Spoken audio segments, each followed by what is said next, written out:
les voy a presentar brevemente las tres gestoras por orden alfabético para que no haya problemas.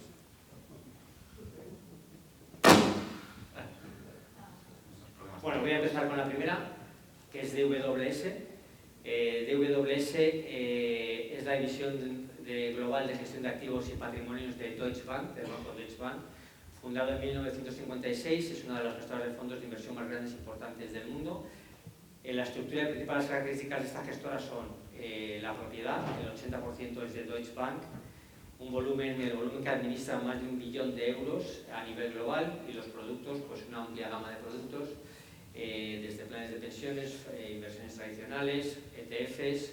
En España la actividad también se divide entre asesoramiento de grandes patrimonios y la distribución comercial de los fondos internacionales a través de la gestora. Y hoy tenemos a Álvaro Molina, que es Sales Client Coverage Division. Álvaro, pues muchísimas gracias por acompañarnos en un día tan especial como he dicho antes, nuestra primera salida. Así que gracias, ahora comentamos. Muchas gracias, Víctor, y encantado de estar aquí hoy en esta nueva apertura. Muy bien, la siguiente gestora es Pictet Asset Management. Pictet es la división de gestión de activos del grupo Pictet, es una de las instituciones financieras y bancarias también más privadas, más antiguas y prestigiosas de Suiza, fundada en 1805 en Ginebra. Es una entidad de propiedad independiente administrada por socios gestores. Gestiona más de 287.000 millones en activos a nivel global para institucionales, fondos soberanos, entidades financieras e inversiones particulares. Sus características claves son enfoque de inversión, son especialistas en gestión activa, destacando por sus estrategias en renta variable, renta fija, multiactivos y productos alternativos. Son también un referente en sostenibilidad, en inversión temática y responsable, las tres palabras que habrán oído muchas veces de ESG, con fondos pioneros enfocados en megatendencias globales, medio ambiente, agua, robótica o salud. Tienen también un alcance global, cuentan con una red de múltiples oficinas de inversión por América, Europa y Asia. Hoy nos acompaña Rocío Jaureguizar, que es Senior Sales Manager. Rocío, muchísimas gracias también por acompañarnos. Muchísimas gracias. Gracias. Y en tercer lugar tenemos a nuestra gestora patria, Santa Lucía Asset Management, que es la compañía de gestión de activos del grupo Santa Lucía, especializada en fondos de inversión y planes de pensiones. Administra también un volumen superior a 12.000 millones de euros, con soluciones financieras orientadas al ahorro a medio y largo plazo. Él pertenece al 100% al grupo Santa Lucía. La gestora actual nació en 2019 tras la fusión de Santa Lucía Gestión y Alfa Plus Gestora. Cuenta con más de 50 profesionales liderados por Carlos Fabiano, director general, con una amplia experiencia en el sector. Filosofía: basan su estrategia en valores quality, buscando que invertir sea un proceso sencillo y personalizado. Nos acompaña Nicolás da Rosa, que es director de Desarrollo, Marketing y Comunicación. Pues, bueno, gracias a todos. Muchas gracias. Buenas tardes. Buenas tardes. Hay mucha luz aquí, no tengo tiempo, pero Nada, invito a pensarlo. Así que bueno, antes de empezar la mesa y empezar a comentar un poco, permitidme, me gustaría compartir con todos vosotros una slide que hemos hecho para situarnos un poco y tener una visión general de lo que ha pasado en este primer cuatrimestre, que nos ha pasado un poco de todo. Yo creo que la palabra que define lo que ha pasado este año o lo que llevamos de año sería acumulación, ¿no? Acumulación de shocks, acumulación de incertidumbre y paradójicamente también una acumulación de rentabilidad en los mercados, porque están todos, sobre todo los americanos, pues haciendo máximos de forma consistente, ¿no? ¿Qué es lo que tuvimos y cuál es el primer evento más importante? Pues el cierre del Estrecho de Hormuz. El Estrecho de Hormuz, como saben ustedes, pasa el 20% de todos los petroleros del mundo. En febrero, para que se hagan una idea, pasaban 136 alrededor de 136 barcos y en marzo pasaron 6. O sea, se secó, se cerró totalmente el estrecho. ¿Y qué pasó? Pues la primera consecuencia, que el precio del petróleo pasó de $60, que estaba a final de año y a principios de año, a 119, incluso a picos de $126, ¿no? Eso como dato más importante. ¿Qué esto que llevó? Pues llevó inexorablemente a una subida de inflación. El último dato que teníamos de abril estaba en el 3%, la inflación del BCE. Este dato salió la semana pasada, el dato de mayo, 3,2%, sigue subiendo. Recuerden que el objetivo del BCE es el 2%, y con un crecimiento bastante pequeño de la eurozona, del 0,1%.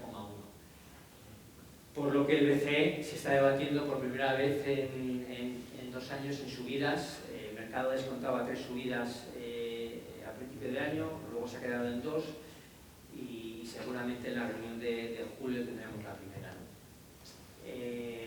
Luego, otro tema jurídico importante que tuvimos en el año fue que la Corte Suprema Americana canceló los aranceles del señor Trump, del presidente Trump. Lo que hizo al día siguiente es que dijo, pues voy a sacar otro. Y global del 15% me invento una ley y lo impongo. Esto tiene un punto importante que caducan el 24 de julio. Entonces, si el Congreso no los prorroga, pues podría haber devoluciones potenciales de en torno a más de 165.000 millones de dólares, ¿no? Pues tenemos una vía de incertidumbre que veremos qué pasa. Otro dato que tenemos importante es qué pasa con los bancos centrales. Tenemos a la FED que no toca los tipos, están en el 3,50-3,75, llevamos ya 4 reuniones. Es verdad que cada vez hay más discordancia entre los miembros, entre no tocar y tocar. La última vimos que 8 a favor de no mover y 4 en contra, ¿no? Es una votación más dividida desde 1992. Conocimos también el cese de Jerome Powell, el presidente de la Reserva Federal, que no ha hecho más Trump por intentar cargárselo, que ya al final ha dicho, acabas aquí tu mandato y se acabó. Ha nombrado a otro que el primer día lo bloquearon en el Congreso, ya está desbloqueado el cargo, en el Senado, perdón, y bueno, luego tenemos otra vez, como decía, el BCE el 2%, viendo si sube o no sube, ¿no?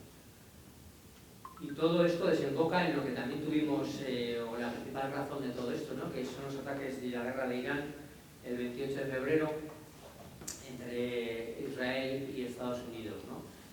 En abril Irán presentó una propuesta de paz y no sabemos muy bien cómo estamos, porque ya no sé si había que abrir el estrecho, había que cerrarlo.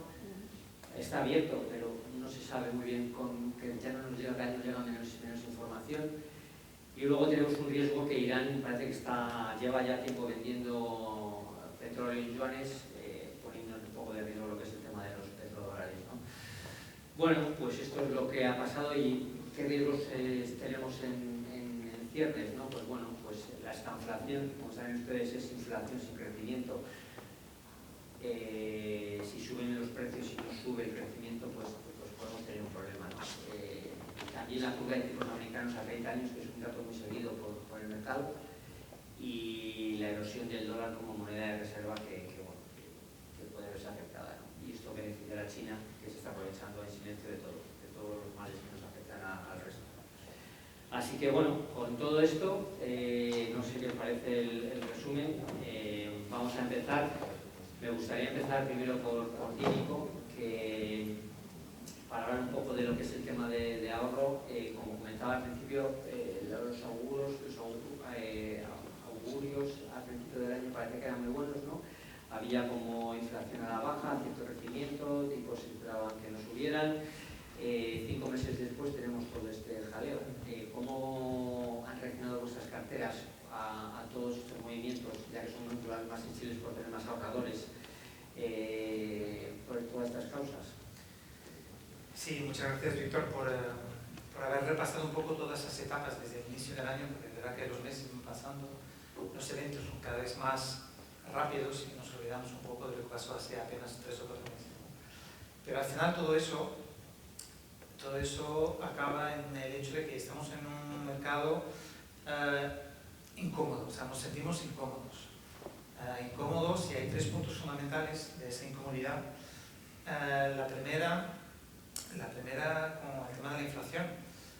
Si el año pasado estábamos muy bien, empezamos el año muy bien también, con una inflación bajando tanto en Estados Unidos como en Europa, y al final se ha visto que esa inflación llegó a un cierto nivel, un cierto punto que ya empezó a tener complicaciones para bajar más, ¿no? Y no solo no se ha quedado por ahí, sino que empezó a volver a subir debido a la guerra con Irán, debido a esta historia del estrecho de Hormuz, y las consecuencias que tienen con todo el aspecto de la energía, sea el gas, sea el petróleo, y también fertilizantes, toda una parte agrícola también importante que se habla menos. Eso es la parte de inflación. Luego está la parte también del crecimiento. igual hemos empezado el año no era un crecimiento muy fuerte, era moderado, pero un crecimiento continuo, ¿no? Más en Estados Unidos que en Europa, y al final pues ese crecimiento se ha visto bajar, ¿no? O sea, en Estados Unidos hemos acabado el año 25 con 3% de crecimiento y hoy en día estamos en 2% de crecimiento. En Europa estamos 0,8, 0,9. No es recesión, es crecimiento débil. Y todo eso nos conlleva aquí a los bancos centrales. Los bancos centrales, que tienen un papel muy complicado y están en una situación hoy en día aún más complicada. ¿Por qué complicada? Porque cuando tienes el crecimiento que baja y la inflación que sube, es el peor escenario para los bancos centrales. El peor escenario. Lo bueno de todo eso es que seguimos teniendo ese crecimiento por muy flojito que sea, ¿no? Es incómodo para los bancos centrales y principalmente para el BCE, o sea, el que representa a Europa. ¿Por qué? Porque tenía además un problema de credibilidad. Acordaros, después de la pandemia, el Banco Central Europeo tardó mucho en volver a subir los tipos de interés. Y se quedó eso en la cabeza de los inversores, en esa credibilidad, ¿no? O sea, será que realmente podemos creer en los bancos centrales. Y tenemos más esa dificultad porque al final la geopolítica está actuando mucho y principalmente con Europa. Nos acordamos que tenemos todavía desafortunadamente una guerra a las puertas de Europa con Ucrania. Estados Unidos también está impactado, pero menos, porque Estados Unidos es menos pendiente de la parte energética que nos toca a nosotros en Europa. Aún así, en Europa, debido a la guerra con Ucrania, hemos hecho muchos esfuerzos y ya no somos tan dependientes de la energía, sobre todo la energía rusa. Hemos conseguido encontrar alternativas, pero aún así está menos impactada en Estados Unidos que en Europa, pero aún así tiene su impacto, ¿no? Entonces todo eso forma una incomodidad, ¿no? Estamos incómodos.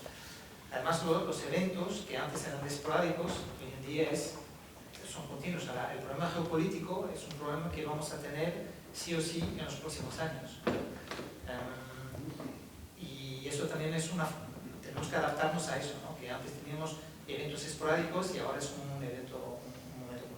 Y precisamente por todo esto que está pasando, es verdad que muchos clientes que tengan depósitos, que sean ahorradores que tengan depósitos a 2,5 que venzan estos próximos meses y que las perspectivas al principio de año eran muy buenas, les dirías que dieran el salto a fondos ya, que esperaran, incertidumbre. ¿Cuál sería tu recomendación o qué nos puede ver? Si vosotros tenéis inversiones, si tenéis depósitos al día de hoy, puede ser por varios motivos. Pero puede ser porque queréis dormir bien todas las noches, tenéis vuestro dinero en depósito, a no ser que el banco caiga, como tuvimos algunas alertas en 2008, pero a priori no va a ser el caso. Entonces, ¿queréis dormir bien? Depósitos. ¿No sabéis dónde invertir? Depósitos. ¿Tenéis miedo? Depósitos. También es verdad que el depósito tiene una cierta remuneración. Entonces no es malo tener depósito. Lo que sí es malo es tener todo en depósitos. ¿Por qué? Porque las oportunidades pasan, las miramos, las aplaudimos, pero no nos beneficiamos de nada con ellas. Entonces el error aquí es pensar, bueno, visto el follón que he montado a nivel geopolítico, vamos a esperar a que todo eso se tranquilice y invertiremos. Pues no, porque una vez que las cosas se tranquilizan un poco, los movimientos ya se han realizado y llegamos tarde. Entonces eso es el error, es esperar que uno piensa que las cosas estén más tranquilas para poder invertir. Hay que hacer al revés. O sea, hay que aprovechar esos movimientos de volatilidad para saber de manera cauta, si es que tenemos un perfil cauto, para invertir. Hoy en día hay muchas maneras de invertir en productos financieros, en fondos, con poca volatilidad, con poco riesgo, más allá de los fondos monetarios, que puede ser de primeras el primer paso que tenga un inversor que tenga dinero en depósito, piensa, bueno, pues yo me pongo en monetarios. ¿Qué pasa con los fondos monetarios? ¿Qué vas a ganar? ¿1,5%? ¿2%? ¿Cómo está la inflación? ¿Al 2%? Pues si te renta 1,5% vas mal, porque estás perdiendo 0,5%. Si te renta 2%, estás empatando con la la inflación.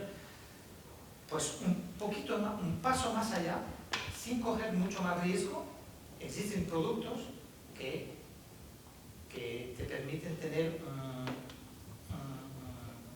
rentabilidad del 3 y 3,5. ¿Vale? Y eso es importante tener en cuenta eso y, insisto, manteniendo ese aspecto conservador. Estamos hablando de productos a corto plazo, en general son de renta fija. Esos productos existen, tienen un riesgo 1 en la escala que nos dan las MMV de 1 a 7, o sea, un riesgo mínimo, y nos permiten ganar 1,5 más que en un depósito o que en un fondo monetario. Y eso es importante tener en cuenta y es como el primer paso para esas personas que eventualmente tengan miedo por el hecho de invertir la primera vez o por el hecho de entrar en este mundo de la inversión. Cada vez más difícil lo de los depósitos porque ya no nos sirve con el inflación en 3,2, un depósito al 2,5. Vale, muchas gracias, Nico, luego volvemos. Ahora, empezamos contigo. Referente al tema del estrecho de Hormuz, yo decía que ya no sé dónde estamos, pero bueno, como vosotros sois una gestora internacional y tenéis un equipo de analistas enorme,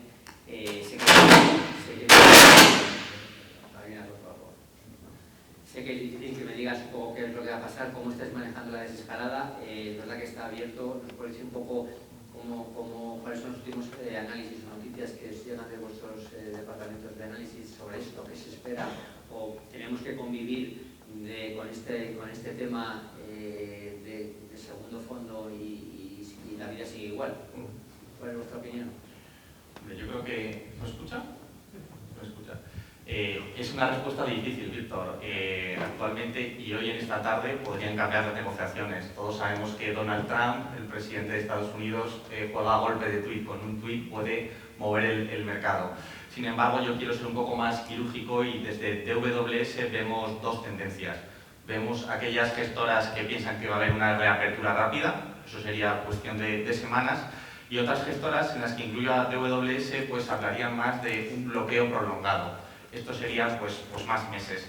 Sin embargo, no tenemos grandes miedos en DWS. Al final, es verdad que el precio del petróleo pues, ha impactado. Empezamos el año con el barril a $60, ha llegado a $120, ahora pues, hoy cotizaba a $80, pero vemos que cuando se termine esta guerra, el petróleo bajará. Entonces, nosotros, a nivel de DWS, intentamos no hacer grandes cambios en nuestras carteras. Queremos carteras sólidas, conservadoras y muy flexibles. Entonces, para obtener flexibilidad pues por los diferentes tipos de activos, Nico ha comentado, vienen muy bien aquellos fondos de bonos flotantes en la parte más conservadora para ganar esa rentabilidad más que un monetario. Por la parte de renta fija, en DWS pues estamos hablando de renta fija flexible global. Al final lo que hacemos es delegar la gestión de la duración en una casa internacional como por ejemplo DWS. Y luego pues en la parte de renta variable pues fondos de dividendos, de infraestructuras, temáticas conservadoras porque hay que tener en cuenta que el mercado está en máximos, entonces no podemos ser demasiado agresivos. Pero a tu respuesta, estamos tranquilos, pensamos que se va a solventar, va a costar ciertos meses, pero no va a ser como la guerra de Ucrania y Rusia que la vemos pues más estructural, por así decirlo. Vale, te vas a aguantar aquí. Siguiendo un poco con este tema del petróleo y del precio que está actualmente, ¿vosotros lo veis más como una oportunidad, como una trampa de valor? ¿Cómo estáis invertidos vosotros desde Pictet? ¿Estáis buscando acciones de energía? ¿Lo utilizáis como una cobertura natural? No quiero saber nada de energía porque ya ha subido mucho, llego tarde. ¿Nos puedes aclarar un poco cuál es vuestra visión en torno a esto? Pues mira, Víctor, te diría que el petróleo, nosotros, más que tener una apuesta muy direccional sobre el crudo, sí que es verdad que lo utilizamos más como un factor clave para lo que va a pasar en esta segunda mitad del año, para leer un poco el mercado. ¿Por qué? Porque es un activo muy dependiente del escenario. Entonces, en ese sentido, y como bien has dicho, estamos en un momento de precios elevados, que ya habéis comentado, en parte por ese shock energético, por esas tensiones geopolíticas, y es cierto que eso da al entorno un sesgo un poco estanflacionario, ¿no? Tenemos crecimiento todavía resiliente, pero un pico de inflación. Entonces, en ese sentido, nosotros no creemos que ese shock energético sea tan grave como para descarrilar este ciclo económico, pero dicho eso, hay varias lecturas que puede tener el mercado. Por un lado, si este petróleo sigue en precios elevados, como bien habéis comentado en esta que tengo aquí detrás, en algún momento dado los bancos centrales puede que se vean obligados a tener una política más restrictiva de lo quizás deseado. Y luego, por otro lado, que quizás el más penalizado va a ser la renta fija, ya que no se está normalizando esa inflación. Entonces, bueno, en resumen, para nosotros, más que tener una apuesta muy direccional, es una variable que utilizamos para ver qué va a pasar en esta segunda mitad de 2026. Preferimos la neutralidad, preferimos la opcionalidad en vez de tener una apuesta muy fuerte frente al crudo. Y lo que decía, en un entorno donde esos precios hipotéticamente siguieran altos, reforzaría ese entorno de un crecimiento todavía resiliente pero inflacionista, y por lo tanto también explica por qué nosotros, por ejemplo, estamos priorizando a día de hoy activos reales, estamos priorizando renta variable frente a bonos en ese entorno concreto. Y en torno relacionado con esto, ¿qué sectores ves ganadores y perdedores o evitar? Sectores, entiendo que más ramificados, aerolíneas y industriales, químicas o algo así, y por el contrario, ¿dónde me podría beneficiar? Porque ustedes tenéis un fondo de transición energética, es decir, puede ser una buena idea pues bueno, evitar ya igual valores o compañías que han subido fondos de energía que han subido muchísimo e irme un poco hacia el lado de la transición energética. ¿Lo ves como una oportunidad? Pues mira, si hablamos de perdedores y ganadores, yo creo que hay que entender que estamos en un entorno con dos fuerzas al mismo tiempo. Por un lado tenemos ese ciclo brutal de inversión de la inteligencia artificial, de la IA y todo lo que tiene que ver con la inteligencia artificial, y por otro lado tenemos un shock energético. Entonces, claramente en este entorno va a haber grandes perdedores y grandes ganadores. Si empezamos con los ganadores, la respuesta obvia y evidente es tecnología, y sí, es tecnología, pero yo diría que no solo tecnología, también añadiría áreas o sectores como industriales o como utilities que se van a ver beneficiados de todo ese ciclo de inversión que he comentado. Y en general, independientemente del sector donde estén, aquellas compañías que tengan un muy buen poder de fijación de precios van a estar en el bloque de los ganadores. Si hablamos en la otra cara de la misma moneda, áreas que van a estar más bajo presión, que no quiero llamarles perdedores, tendríamos aquellas áreas que sean muy intensivas en energía, por ejemplo, todo lo que sea consumo, creemos que va a estar más bajo presión, que va a sufrir, porque al final tenemos costes más elevados y rentas disponibles más bajas. Y luego te diría que independientemente del sector, aquellas compañías que no sean capaces de trasladar al cliente final ese aumento de precios. Dicho todo esto, sí que es cierto que vemos mucho valor a día de hoy de cara a un futuro en una estrategia tipo Clean Energy Transition que tiene el objetivo de unir ese crecimiento de la inteligencia artificial con ese problema energético que tenemos a día de hoy. ¿Por qué? Porque invierte en toda la cadena de valor de la energía, desde producción de energías limpias, todo lo que es infraestructuras como redes eléctricas, pero, y sobre todo más importante y diferencial, todo lo que es tecnología y todo lo que es eficiencia, es decir, semiconductores, almacenamiento, edificios sostenibles y conectividad entre ellos, electrificación en el transporte. Es decir, una estrategia que invierta tanto en cómo se genera la energía, cómo se distribuye y también cómo se consume de forma eficiente. ¿Y por qué creo que ahora es muy buen momento para este tipo de estrategia? Bueno, porque al final hemos comentado el modelo macro que tenemos a día de hoy, que tengo aquí detrás, tensiones geopolíticas, shock energético, eso ha puesto más en evidencia que nunca la necesidad que tenemos de un sistema energético que sea mucho más diversificado, mucho más resiliente y mucho menos dependiente de los combustibles fósiles por razones obvias. Entonces, si creemos, para esa inversión que cree que la inteligencia artificial va a ir a más, y creo que es algo en lo que podemos estar todos de acuerdo, ¿no?, aquí en la sala hoy, si creemos que va a ser exponencial, si creemos que va a ser absolutamente transversal a otros sectores, eso está a día de hoy muy limitado, muy supeditado al cuello de botella que hay en la energía. Entonces, desde nuestro punto de vista, no hay IA sin energía y me parece que Clean Energy Transition es una estrategia muy interesante para mirar ahora. Bueno, estupendo, muchas gracias. Vamos a entrar en el tema de los bancos centrales, que también son referentes importantes, ¿no? Justamente tenemos una reunión en julio en el BCE que seguramente suba por los tipos.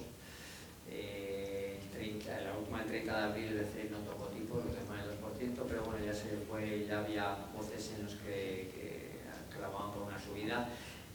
Lagarde no le pareció adecuado porque no consideraba que fuera el momento. La pregunta para ti, Álvaro, y luego también me gustaría saber tu opinión, Nico. ¿Creéis vosotros que lo va a subir el siguiente movimiento en julio? ¿Y cómo afectaría esto a las carteras más de fondos mixtos conservadores? Claro, pues si suben los tipos, estas carteras igual pueden sufrir algo, como tuvimos en marzo y abril algunos picos en los que los bonos alemanes y Estados Unidos subieron y afectaron a las carteras. ¿Cuál es vuestra opinión en cuanto a este movimiento que pueda haber próximamente en la renta fija? Sí. Pues en DWS vemos que el Banco Central Europeo está en una situación realmente incómoda. Como han comentado mis compañeros, estamos en un escenario cercano a esta inflación, que lo habréis leído en los periódicos. ¿Qué significa esta inflación? Pues al final las gestoras preveíamos crecimientos más altos de lo que se está viendo hoy en día. Entonces vemos un crecimiento más débil y luego una inflación subiendo, obviamente por el precio del crudo del petróleo que hemos visto que también ha aumentado. Una vez que se reduzca también pues esa inflación caerá. Entonces, en un entorno tan difícil, nosotros en DWS creemos que va a haber dos subidas de tipos. Una de ellas ahora en junio y luego otra a final de año. En cuanto a cómo afecta eso, pues, por ejemplo, a la renta fija, pues cuando haya una subida de tipos veremos mayor volatilidad, pero también veremos cómo las TIRES, o sea, la rentabilidad de la renta fija, pues mejorará. Y en cuanto a perfiles conservadores, incido en renta fija flexible global. Al final, el acertar en duración es realmente difícil. Si das la mano y delegas la duración en una gestora, pues puede ser mucho más sencillo. Nico, ¿tu opinión desde Andalucía? Sí. A ver, el Banco Central Europeo tiene un papel complicado. Porque básicamente si suben los tipos de interés está muy bien porque lucha contra la inflación que tenemos hoy en día, ese pico de inflación, pero por otro lado hace daño a todo lo que es el crecimiento.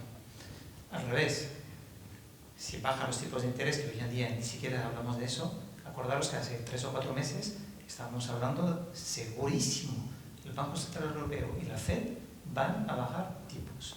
Y la FEDMA, y hoy en día, 3 o 4 meses más tarde, estamos hablando de completamente el opuesto, o sea, de la otra parte, o sea, vamos a subir tipo de interés.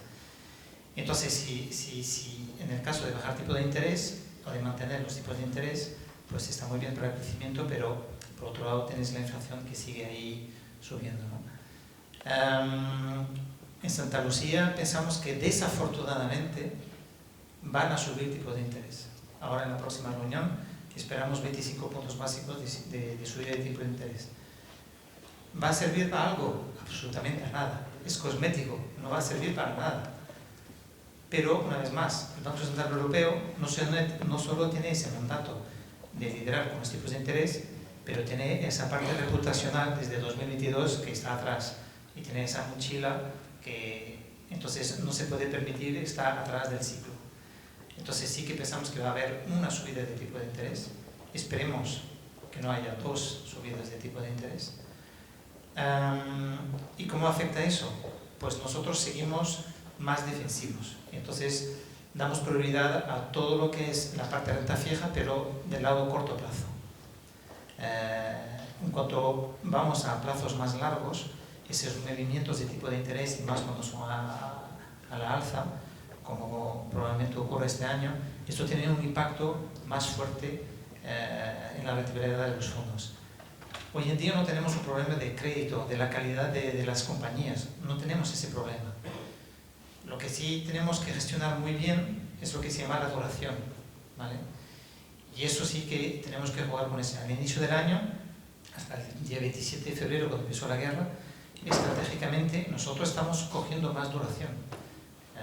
Cuando se ató la guerra, hemos cortado esa duración y estamos en duraciones más cortas. Entonces, lo importante para esta segunda parte del año es cómo gestionar esa duración. ¿Por qué? Porque es ahí el punto clave. La parte de crédito va bien. Ha sufrido un poquito, evidentemente, pero no fue tanto, no fue mucho.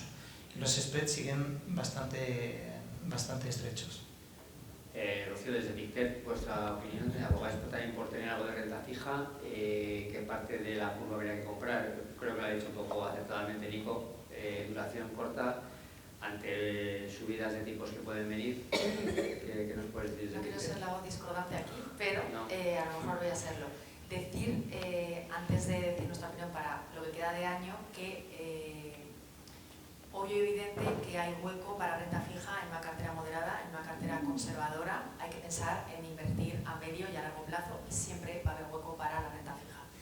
Dicho esto, nuestra posición es constructiva para lo que queda de año, pero es verdad que queremos que, si me preguntas a día de hoy dónde vemos más valor en el corto plazo dentro de la renta fija, creemos que hay que ser súper selectivos y que no hay oportunidad en cualquier cosa dentro de la renta fija. ¿Y por qué? Porque, como han comentado mis compañeros, el gran problema que tiene la renta fija es la inflación. Entonces, si esa inflación va a seguir persistente y va a obligar a que los bancos centrales tomen medidas, eso no es el mejor escenario para la renta fija. Entonces, en renta fija global estamos más prudentes, por decirlo de alguna forma, esperando esa visibilidad tanto de inflación en el corto como de los bancos centrales lo que hagan. Dentro del universo de renta fija, ¿dónde sí vemos valor, lo que es sobre todo en el corto plazo de forma táctica? Pues te diría que en deuda emergente. Dentro de deuda emergente, más en divisa local, y dentro de ese grupo de deuda emergente te diría más que Latinoamérica. ¿Por qué? Porque en este momento de incertidumbre inflacionista, el inversor lo que va a querer es tipos reales altos, y creemos que la propuesta de valor que tiene la deuda emergente es, sin lugar a dudas, la más atractiva, además de contar con, por ejemplo, divisas baratas. En el resto de crédito estamos más prudentes, y es cierto que lo que es el gobierno, por ejemplo, desarrollado, pues no ha actuado como ese refugio que se supone o al cual estamos acostumbrados. Entonces, renta fija sí, pero si somos súper selectivos y muy en el corto plazo, más en emergentes, enfocados en carry real y siendo muy disciplinados con la duración. Bueno, pues yo creo que más claro no se puede ser, ¿no? La última pregunta para ti, antes de pasar a vuestra idea que nos habéis traído para nuestra audiencia, para que tengan un fondo, una estrategia clara de dónde veis valor la segunda parte del año. Álvaro, lo has comentado un poco antes, por este entorno en el que estamos de inflación alta, de petróleo caro, incertidumbre, las estrategias de dividendo pueden ser una buena opción, ¿no? para determinados perfiles que quieran, que sean un poco más conservadores. Vosotros tenéis uno muy conocido, que es el WS Top Dividend. Podemos recomendar o podemos hacer que la gente se fije en fondos de dividendo de compañías financieras o de empresas o de utilities, que son las que mejor pagan. ¿Recomendarías este tipo de estrategia? Yo creo que, sin duda, Víctor, al final, todos aquellos inversores conservadores que estéis en renta fija, la forma de pasar a la renta variable sería una estrategia global de dividendos. Por ejemplo, en DWS tenemos nuestro DWS Top Dividende o DWS Invest Top Dividend, que es el mismo fondo, pero domiciliado en diferentes países. Y al final lo que queremos es comprar compañías que nos den dividendos de muchísima calidad y de forma recurrente. No queremos los mejores dividendos, nunca vais a ver aquellas compañías americanas que pagan los mejores dividendos. Nosotros, por lo general, estamos más sesgados a Europa. Tiene un volumen de 24.000 millones de euros y al final lo que hacemos con este tipo de estrategias es reducir la sobreponderación que tenemos en Estados Unidos y la sobreponderación que tenemos en tecnología. Al final, si miráis vuestras carteras o compráis el MSCI World, el índice general de los mercados, estáis comprando un 70% en Estados Unidos. Entonces, con este tipo de estrategias, al final minimizáis esa concentración que tenemos todos en carteras. Bueno, estupendo.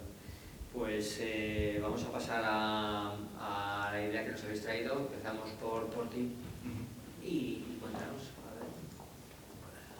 Vale. Este es, ¿no? Este es. Nosotros, como ha comentado Víctor, somos una de las mayores gestoras en Alemania. Aquí en España ocupamos la tercera posición. DWS acaba de coger esa tercera posición y gestionamos alrededor de 27.000 millones de euros. Tenemos una gran variedad de productos y cuando Víctor me dijo sobre la apertura de Málaga, quería traer un producto innovador y acorde a todo lo que hemos estado contando hoy en día. ¿Sí puedes pasar, por favor, de slide, Víctor? Sí. Bueno, Genial. y vamos a hablar del DWS Invest Critical Technologies. Al final, nuestros equipos intentan identificar aquellas tendencias que vemos estructurales. El panorama hoy en día ha cambiado y hay nuevos motores o nuevas fuerzas que van a generar beneficios en los mercados. Entonces, cuando hablamos con nuestros equipos de research o de mercado, aquellas personas que se dedican al mercado, lo que han visto han sido 3 puntos. En primer lugar, ha habido un gran aumento de defensa europea. Hasta ahora, con Estados Unidos en la OTAN, Estados Unidos se encargaba de esa defensa. Sin embargo, los diferentes países de la Unión Europea han sido comprometidos a impulsar ese gasto. En segundo lugar, hemos visto una relocalización en Estados Unidos, o también llamado reshoring. ¿Qué significa ese reshoring o esa relocalización? Pues Estados Unidos, con sus proyectos así más proteccionistas, lo que quiere es producir todo en Estados Unidos, eliminar las cadenas de suministros de otras regiones y quieren elaborar los productos desde el principio hasta el fin en Estados Unidos. Y luego, en tercer lugar, hemos visto grandes paquetes de infraestructuras, lo habéis leído en los periódicos. En Alemania se van a comprometer 500.000 millones en los próximos 12 años en infraestructura y defensa. En Estados Unidos los paquetes son algo menores, pero se va a impulsar mucho las redes eléctricas. Es necesario tener grandes redes eléctricas para transmitir la electricidad. Y entonces, al final, lo que vemos es que tanto Europa y Estados Unidos quieren ser más interdependientes. Cada uno con sus diferentes problemáticas, pero ambos quieren ser más interdependientes. Entonces, lo que generamos es un fondo temático con diferentes temáticas. En primer lugar, ¿qué podéis ver en este fondo? Pues un apartado de defensa y espacio. Va a tener un porcentaje realmente alto de la cartera, hasta un 50%. Ahora mismo está en un 48%. Creemos que es importante tener un poco en el portfolio de defensa. En este caso sería defensa global. Es verdad que habréis visto compañías europeas como Rheinmetall el año pasado una rentabilidad estratosférica y este año están sufriendo, por lo que no todo vale. Entonces hay que ser selectivos, lo decía mi compañera Rocío, y nosotros queremos jugar la parte de defensa y espacio de manera global. Otra subtemática es la inteligencia artificial y los semiconductores. Obviamente creemos en la inteligencia artificial. La inteligencia artificial ha venido para quedarse y para eficientar los procesos. Y luego los semiconductores es como los alimentos de hoy en día. Toda la tecnología, todos los aparatos, todos los ordenadores, los iPads, las tablets tienen semiconductores. En tercer lugar, también hay un espacio para fabricación avanzada y robótica. ¿Por qué? Estados Unidos ha implementado grandes políticas proteccionistas y entonces lo que vemos al final es que no hay inmigrantes, por lo que no hay mano de obra barata en Estados Unidos. Para ello lo que hacen las empresas es invertir parte de su CAPEX en robótica. Es verdad que hoy en día sufren un poco pérdidas, pero a largo plazo va a ser mucho más beneficioso y vamos a ir viendo cómo en tema de industriales se van a ir incorporando cada vez más máquinas. Y luego, por penúltimo, sería una temática como las infraestructuras y la seguridad energética. Las infraestructuras, en este caso, este bloque estaría más centrado en Europa. Creemos que se van a beneficiar y va a haber grandes vientos de cola. En infraestructuras se van a aumentar los paquetes de inversión y es verdad que las infraestructuras están un poco decadentes. O sea, lo estáis viendo aquí en España. Hasta hace nada no se podía viajar en AVE a Málaga, teníamos que coger el avión. Es algo que en España había sido puntero y hoy en día pues está cayendo. Lo mismo pasa en Estados Unidos. Y luego esa seguridad energética. Aquí en España también sufrimos un apagón, nunca se había dado. Yo hablaba con mis abuelos, nunca había habido un apagón. Y luego en Estados Unidos vemos cómo hay cortes eléctricos cada vez más recurrentes.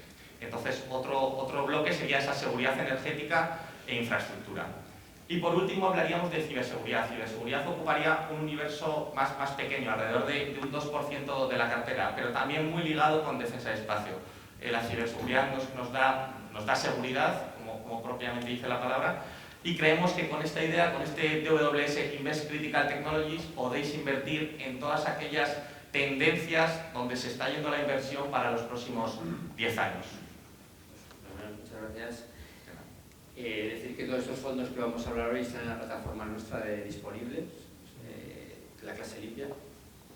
Así que muchas gracias, Álvaro. Una muy buena idea de tener en un solo fondo pues todas las temáticas que están siendo punteras y en las que todo el mundo habla y en las que todo el mundo está fijándose. Luego la siguiente slide, para que lo vean simplemente, sería el porcentaje actual de la cartera en cada uno de estas subtemáticas. Estupendo. Muchas gracias. Rocío, tu turno. Bueno, tú eres una sola, ¿no? Sí, yo no Vale. puedo cambiar, más fácil. Yo creo que lo interesante es ver qué entorno creemos que vamos a tener en la segunda mitad de 2026. Nosotros no creemos que vaya a haber recesión, creemos que va a ser más continuación de ciclo, creemos que va a ser más pues, un aterrizaje suave, si queréis, eso sí, con un pico de inflación y con menos margen de error. Al final, con todos los problemas que tenemos encima de la mesa o todos los riesgos, la realidad es que está habiendo crecimiento económico, especialmente en Estados Unidos, y de ahí que nosotros favorezcamos más la renta variable que la renta fija en ese entorno. Y hay que decir también que estamos en uno de los momentos, uno de los ciclos de beneficios más sólidos de los últimos años. Entonces, con ese entorno donde nosotros somos constructivos pero tenemos muchos riesgos latentes, es decir, algo no funciona y puede haber un poco de efecto dominó, ¿qué me parece interesante añadir a nuestras carteras? Algo que me aporte estabilidad. Es decir, independientemente de lo que haga el mercado, suba, baje, esté lateral, algo que me aporte diversificación, flexibilidad y un sólido control del riesgo. Y eso es lo que te hace Atlas. Si tu objetivo es rentabilidades estables en el largo plazo, pero con una volatilidad muy controlada, con una gestión del riesgo muy controlada, realmente está preparado Atlas para navegar cualquier momento de mercado. ¿Cómo lo hace? Pues combinando cortos y largos en renta variable global, de tal forma que puede reducir esa exposición a renta variable en momentos de mucha volatilidad y añadir exposición a renta variable en momentos donde ve oportunidad. No es un fondo cuyo objetivo sea batir a un índice o que esté diseñado para hacerlo mejor cuando todo sube, sino para caer menos cuando todo baje. Entonces, hablamos al principio de dormir tranquilo. Si lo que queremos es para un cliente o inversor conservador, moderado, que lo que busca es diversificación, descorrelación y dormir tranquilo, realmente Atlas es una estrategia muy interesante. Tenéis detrás los datos y podéis acceder a la web, que está NBN. Nos parece muy interesante para tener en cuenta en este entorno para lo que queda de año. Pues muchas gracias. Empezamos durmiendo regular, dormimos... Como un bebé. Ya vamos a dormir como en Los Ángeles, ¿no? Efectivamente. Aquí. Sí, antes de entrar en el propio fondo, dar dos palabras sobre lo que es Santa Lucía. Todos aquí sabemos lo que es Santa Lucía, el grupo asegurador. También tenemos una gestora, que es donde vengo yo, la gestora de Santa Lucía Asset Management. Gestionamos 17.000 millones, para daros un poco una idea de una cifra.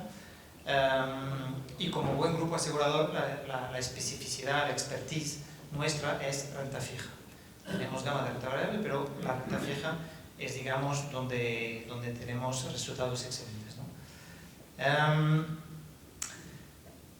Vengo aquí con una propuesta, y esta propuesta está dirigida más para esas personas que tienen ese dinero en depósitos y que eventualmente estarían dispuestos a un primer paso dentro de este mundo de la inversión. Este fondo del que os voy a hablar también está destinado a esta gente que a lo mejor hoy en día tiene algo de miedo y prefieren estar en algo muy conservador, y ya veremos el futuro. Y también está dirigido a estas personas que ya están familiarizados con el mundo de la inversión. Este fondo es la primera capa, ¿vale?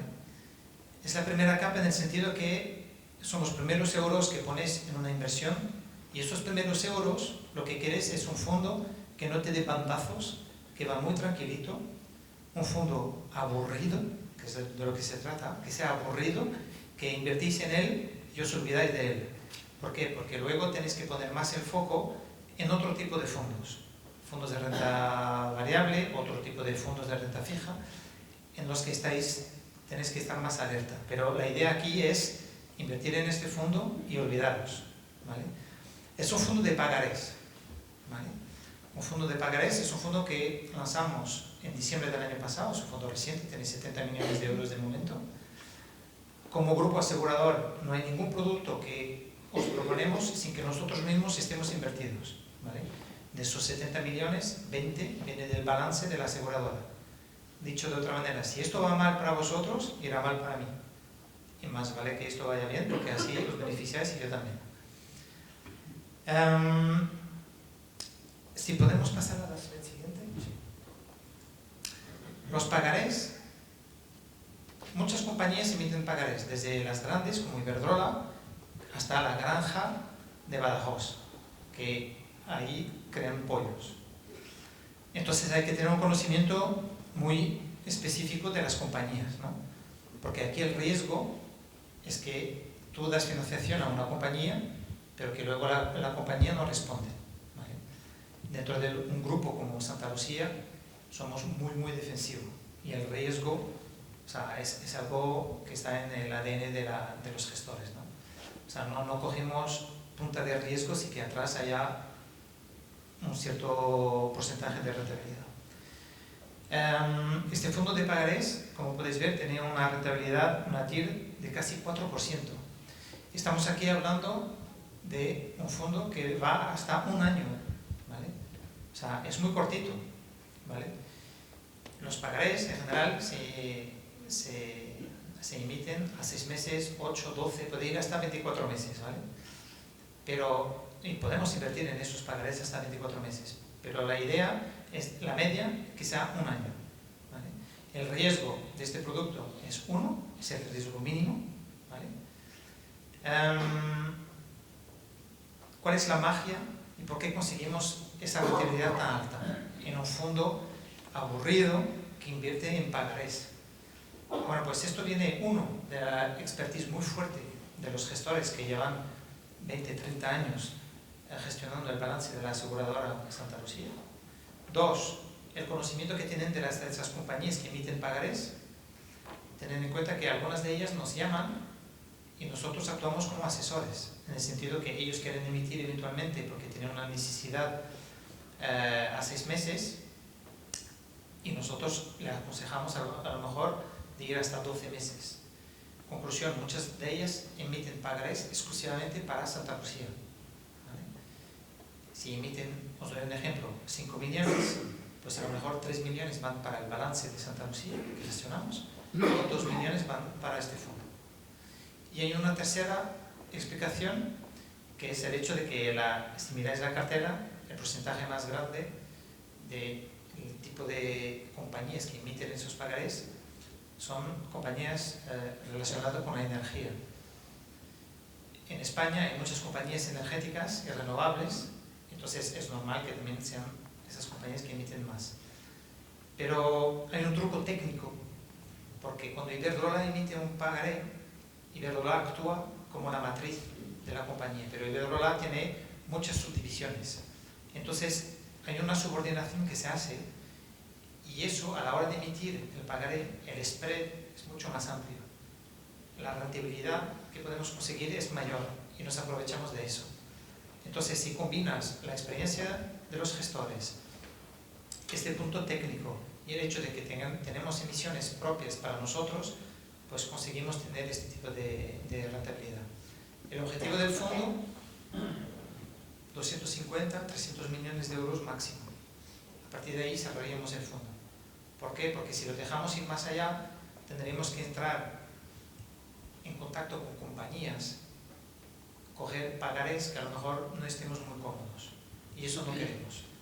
Entonces hemos hecho un estudio y hemos decidido de lanzar este fondo y dejarlo ir hasta sus 250, 300 millones de euros. ¿Buscáis rentabilidad de 10, 15, 20% más? Tenéis aquí 2 casas fenomenales para eso. ¿Queréis batir la inflación? ¿Queréis conseguir un plus? ¿Pero queréis dormir como un bebé? Ese es un producto para vosotros. Clarísimo. Claro que quieran. Bueno, hemos terminado. No sé si hay alguna pregunta que tenemos en el público. ¿Alguna pregunta? Bueno, por allí hay...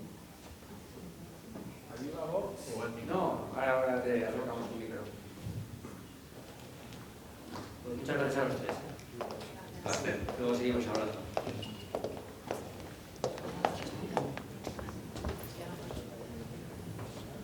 Hola, buenas tardes.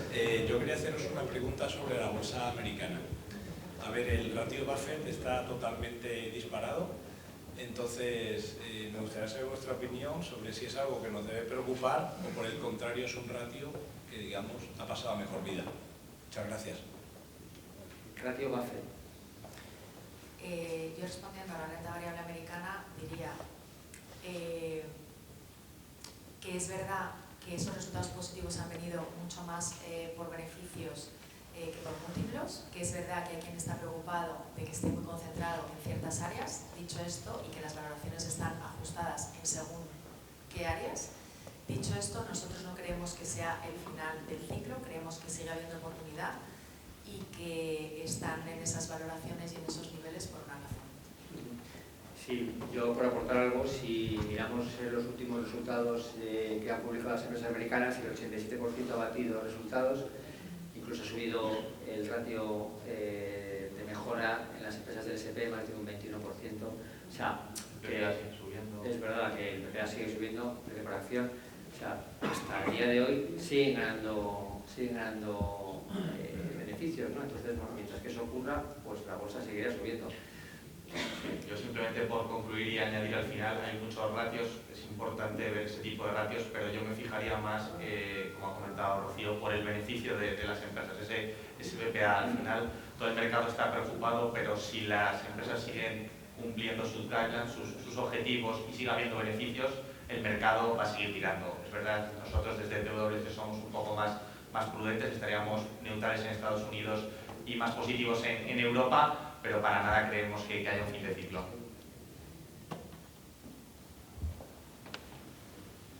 Y fuera de Europa y fuera del mercado americano, ¿qué opinión tenéis del resto de mercados emergentes, Japón, etcétera?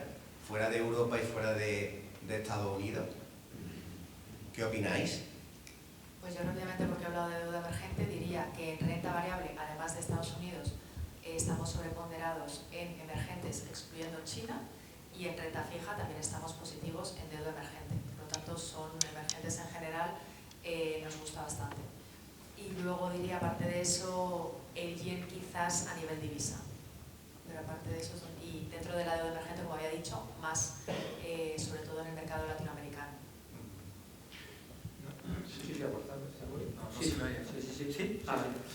no, para añadir un poco, si tú miras los mercados emergentes, ellos están endeudados al 60% de media. Ojalá en Europa estuviéramos endeudados al 60%. Tenemos deuda de 100, 120 y más allá. En Estados Unidos ya ni te cuento, o sea, eso se va a disparar más aún. Entonces por ahí es bastante positivo. Hablo tanto de renta variable como de renta fija para la parte emergente. Luego hay otra cosa también. El problema que tuvimos en Europa de inflación después del COVID también lo tuvieron los mercados emergentes. Ellos actuaron antes que nosotros, en el sentido que subieron los tipos de interés para luchar contra la inflación. Los mercados emergentes, cuando suben inflación, no es como en Europa, que vamos de 25 pipos en 25 pipos. Ahí es drástico. Van de 300 pipos, 400, a lo bestia. Y también hicieron un movimiento contrario. Llega un momento, la inflación se quedó controlada y han empezado ya a bajar tipos de interés. Pero el tipo real es bastante alto. O sea, los tipos de interés son muy altos todavía. En Brasil tú tienes rentabilidades de 15-16% y la inflación ha bajado mucho. Entonces tienes un tipo real bastante atractivo. Y eso llama mucho la atención. Y si a eso lo acoplas, como dijo Rocío, a la parte de la divisa, es un poco más complicado porque no estamos acostumbrados a... Pero se puede combinar las dos y tener rentabilidades bastante altas. Yo simplemente por concluir un poco lo que ha contado Nico, en DWS fuera de Europa y Estados Unidos estamos positivos en renta variable latinoamericana. Es verdad que es un activo difícil. Os pongo un ejemplo. Nosotros en sí no gestionamos renta variable latinoamericana. Lo hacemos mediante Itaú, que es la mayor gestora privada de Sudamérica. Al final, en este tipo de regiones creo que hay que ir a ciertas gestoras donde hay un gran expertise, porque es difícil conocer todas las ideas que hay detrás de los políticos, pero es verdad que vemos vientos de cola para Brasil con las nuevas elecciones y con unos tipos reales tan altos. Y algo para añadir es que, por ejemplo, estamos todos muy pendientes desde el, o sea, del mercado primario, esa sería esa bolsa de SpaceX, de OpenAI, etcétera, pero en Asia, en la bolsa de Hong Kong, hay más de 350 compañías esperando el OK para salir a la bolsa. Entonces, puede que sean menos conocidas, pero también hay compañías potentes. Pero una última puntuación, cuidado con la palabra emergente, porque el mercado emergente es enorme. Si tú quieres comprar un bono tailandés, te va a dar 2,5%. ¿Para qué vas a comprar Tailandia si tienes Estados Unidos que te da un 4,5%? No tiene sentido. Pero al otro lado tienes Indonesia, o tienes Brasil, o Argentina, que te dan 10-15% de rentabilidad. Entonces ya es otra historia. Entonces, selectivos, ¿no? Hay que ser selectivo, ¿no? Es importante. ¿Alguna más? Pues yo creo que a nosotros ha llegado una que ha sido, que era la vivienda en Málaga. No sé, igual de cara que en Madrid, ¿no? No puede decir usted mejor. Bueno, nosotros concluimos aquí. Muchísimas gracias a todos. Realmente nos da mucha alegría que hayan podido compartir su tiempo. Espero que hayan sacado ideas claras, eso es lo que pretendíamos, que tengan una idea clara y se vayan con las cosas más claras de lo que han venido. ¿Concluimos? Sí. Unas palabras de nuestro director, Borja Galán.